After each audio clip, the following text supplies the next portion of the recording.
hijos, dicen en España y en Europa. Eso es un lujo para más de 40% de los estadounidenses.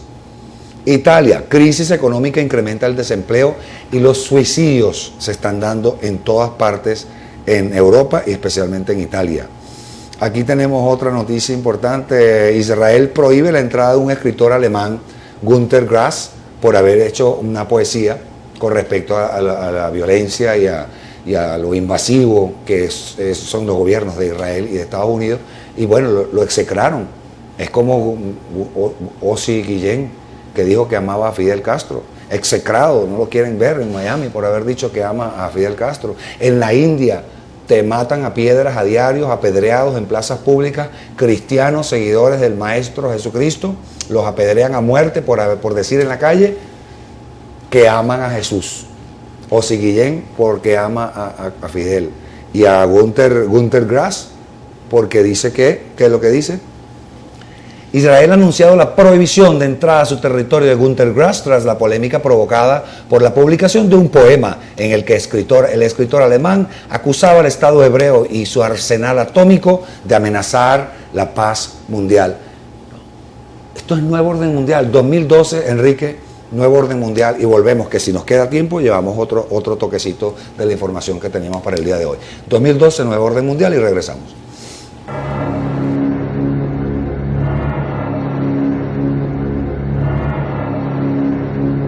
Este documental narra los acontecimientos a través de la historia humana, cuenta el pasado, el presente y el futuro. Ha sido la historia la que ha escrito el pasado, marca nuestro presente y escribe nuestro futuro. Pues los hechos futuros toman como base los modelos antiguos con la creación de nuevas tecnologías, nuevas políticas y nuevos sistemas que de alguna manera no cambian su esencia, solo su forma. Nos encaminamos a un cambio radical en nuestro mundo, que marcará nuestras vidas en el ámbito político, económico, militar y religioso. Una nueva forma de vida está por llegar. Un cambio radical marcado por la tecnología, el control total sobre la humanidad, que desencadenarán acontecimientos catastróficos, que pondrán en peligro la vida de los seres humanos. Cambios que serán a través de la fuerza, la política, la psicología y el engaño. ¿Verdad o mentira? Aquí están las pruebas. In the near future, Earth is dominated by a powerful world government.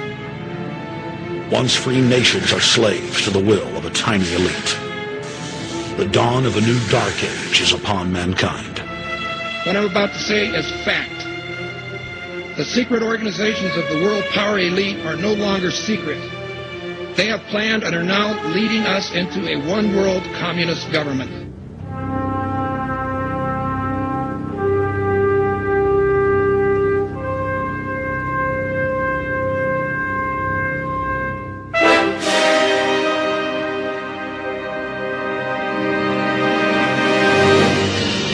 El nuevo orden mundial.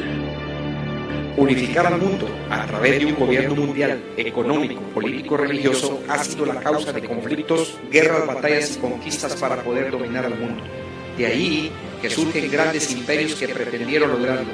De esa manera, el mundo ha conocido 7 grandes imperios. De ellos, los más notables, famosos y poderosos fueron Babilonia, fundada según la tradición hebrea por el cazador Nimrod al pie de la Torre de Babel, que alcanzó su máxima gloria como imperio en el año 605 a.C., al mando del famoso rey Nabucodonosor, que según las historias bíblicas en el libro de Daniel, capítulo 2, 31-34, fue el rey al que Dios le reveló en sueño la estatua que representaba los 5 imperios más famosos hasta el fin de los tiempos.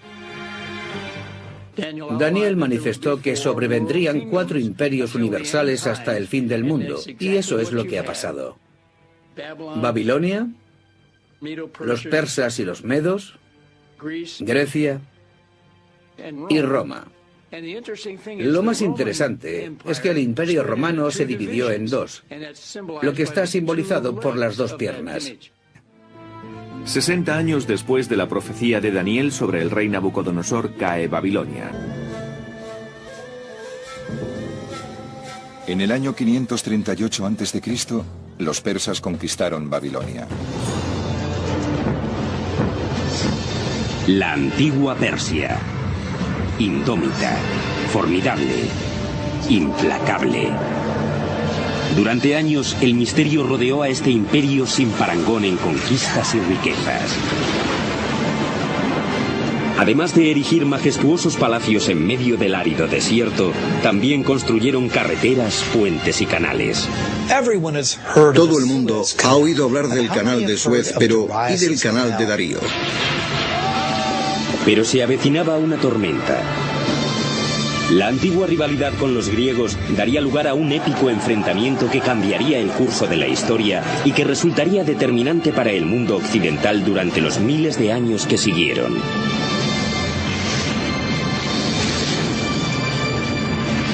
La construcción de un imperio, los persas. Corría el año 330 a.C. cuando un joven rey macedonio venció a los persas y condujo a su ejército invasor hasta Persépolis, la espectacular capital del imperio. Aquel rey no era otro que Alejandro Magno, un ferviente admirador de los grandes gobernantes persas. A la caída de la tarde, la celebración de la victoria griega degeneró en una algarada de borrachos. Con el alba, Persépolis, la joya del imperio persa, veía cómo los palacios que le habían dado fama en todo el mundo conocido ardían hasta los cimientos. 2500 años después de aquello, estas inmensas torres se yerguen como testamento de las imponentes alturas que llegó a alcanzar este imperio. La antigua Grecia. El origen de la civilización occidental. Durante más de 1000 años, este recio y fascinante pueblo fue el responsable de los hitos tecnológicos más avanzados que jamás hubiera contemplado el mundo. Pero este estallido de cultura y creatividad sería una víctima más de las cruentas batallas que enfrentarían a hermano contra hermano. Un duelo a muerte que supondría el final de una época dorada.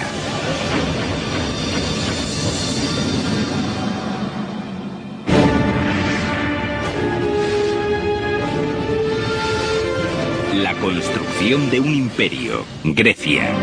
El sangriento y brutal conflicto entre Atenas y Esparta, conocido como la Guerra del Peloponeso, se prolongó otros 25 años hasta que, por fin, en el 404 a.C., Atenas fue derrotada.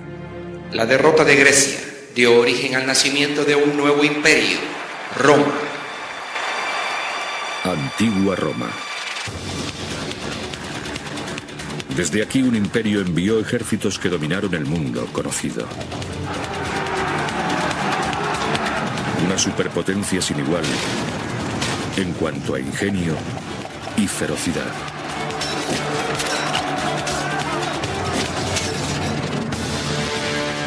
Esta fue la gloriosa civilización que forjó la nuestra.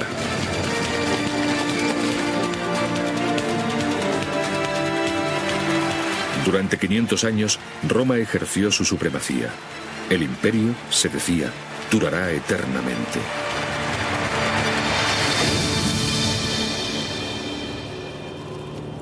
Pero de repente, saltó en pedazos.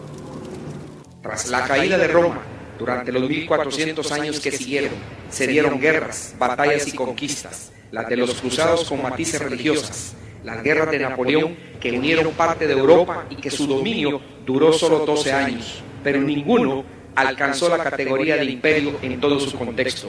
Todas estas guerras fueron creadas con un solo objetivo, la dominación mundial. Pero ninguna de las guerras en la historia de la humanidad habían sido tan devastadoras como la Primera y Segunda Guerra Mundial. Con estas dos guerras se empezaron a alcanzar los objetivos de dominación mundial. Una Primera Guerra Mundial que dejó más de 20 millones de personas muertas en tan solo 5 años, y una segunda que dejó más de 50 millones de personas muertas, dentro de ellos 6 millones de judíos que fueron masacrados por uno de los hombres más sanguinarios de la historia, Adolf Hitler. Esta Segunda Guerra Mundial finalizó con el lanzamiento de 2 bombas atómicas sobre el territorio de Japón, sobre las ciudades de Hiroshima y Nagasaki por parte de los Estados Unidos. Estas guerras dieron origen al nacimiento de 2 organizaciones mundiales de paz.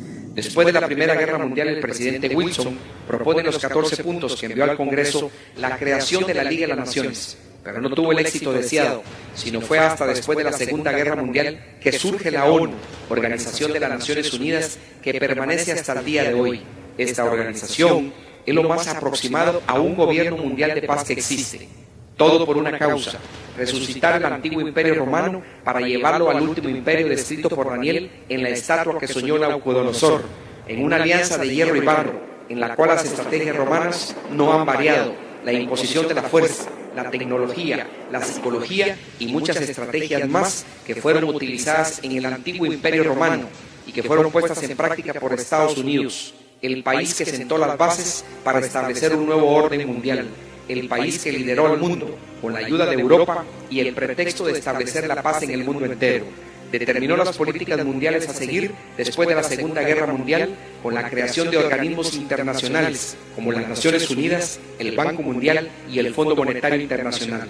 Fue en Estados Unidos donde por primera vez se usa el término Nuevo Orden Mundial en los 14 puntos que el presidente Wilson envió al Congreso, solicitando la creación de la Liga de las Naciones. Pero fue hasta 1972 en que un funcionario de Estado de los Estados Unidos, Henry Kissinger, quien era secretario del presidente Nixon, quien refiriéndose a un mundo convulsionado dijo: dislocations we now experience, there also exists an extraordinary opportunity to form for the first time in history a truly global society, carried by the principle of interdependence. And if we act wisely and with vision, I think we can look back to all this turmoil as the birth pangs of a more creative and better system. Pero en 1991, por primera vez un presidente de Estados Unidos, George Bush padre, hace público el término ante el Congreso. Pero George Bush padre no era el único en hablar de la necesidad de establecer un nuevo orden mundial.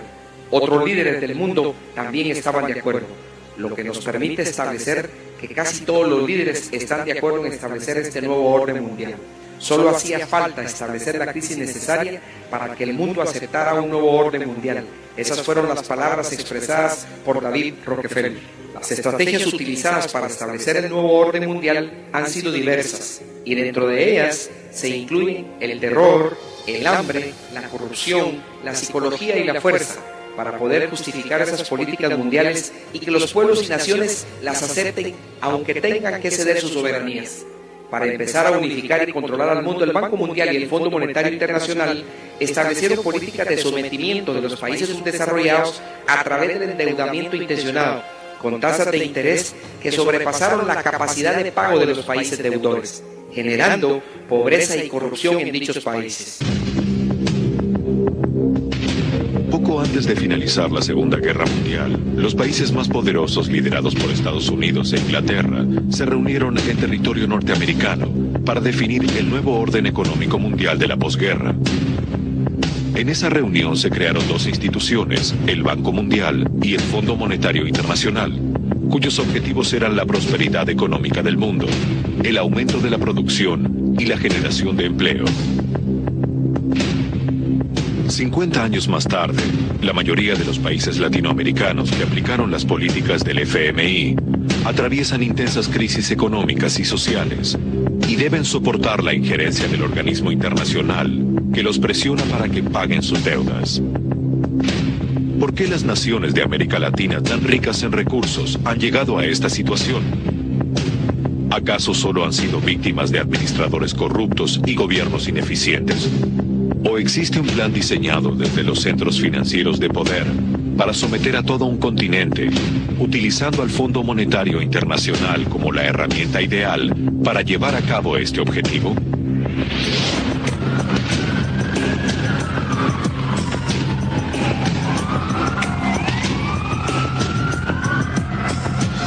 En 1944, en el ocaso de la guerra, las potencias aliadas se reunieron para definir el nuevo orden económico mundial.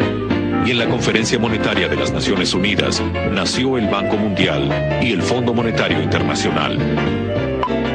En New Hampshire se reúnen representantes de 44 países aliados y asociados para la inauguración de la Conferencia Monetaria y Financiera de las Naciones Unidas. Estas reuniones fueron concebidas para promover el comercio en el mundo de posguerra y para crear las bases de una paz duradera.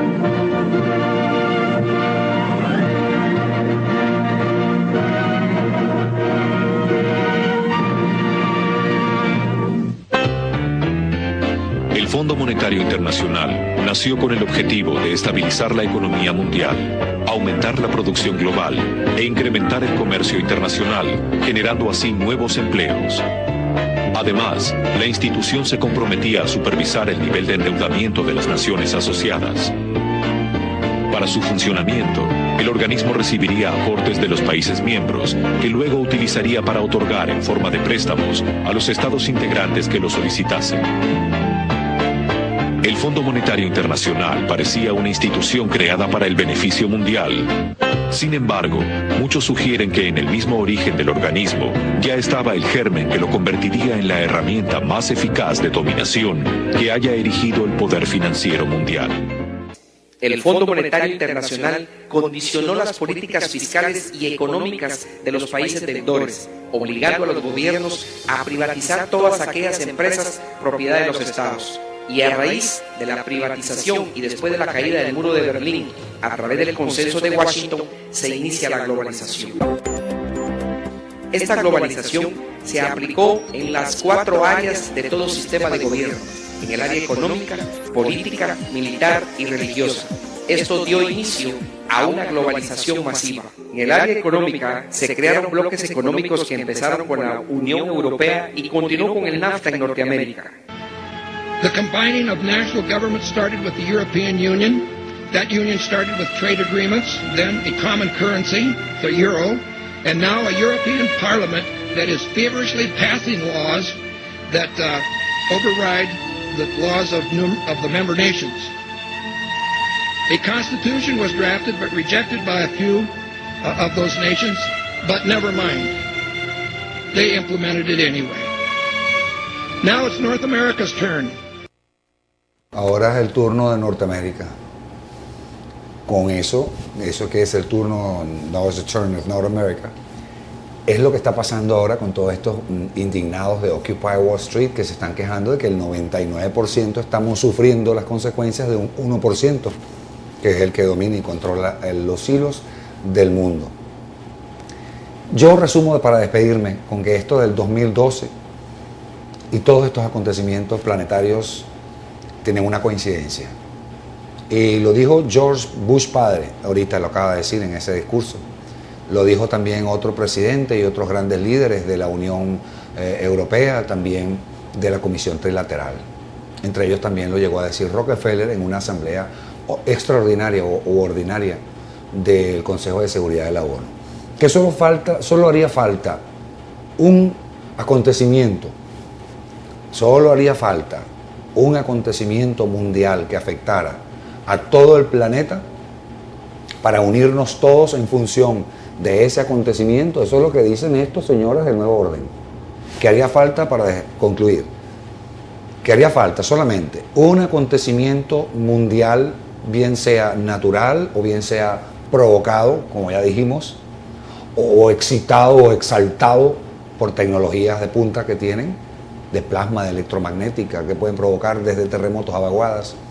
O sea, solamente haría falta un acontecimiento mundial de tal magnitud que obligue a todas las naciones a unirse en una sola voz contra ese ataque, bien sea interno, aquí en la Tierra, bien sea de la Tierra que se está posicionando,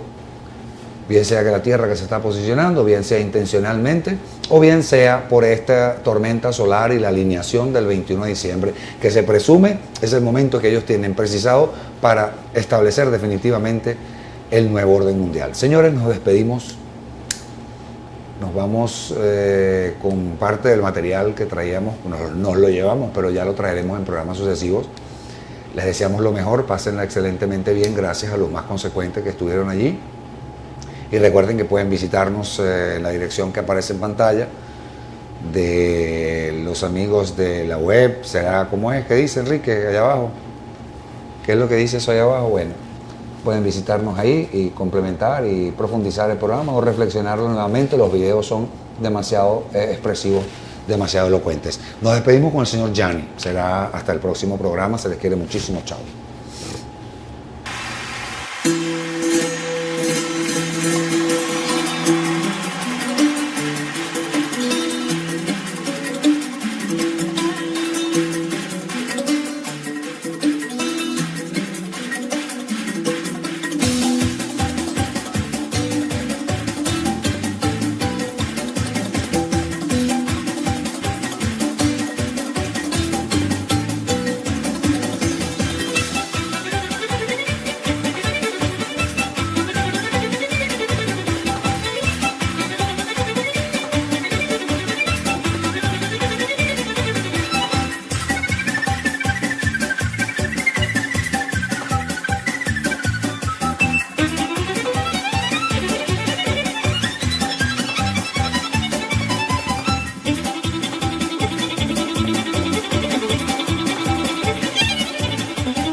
Bye.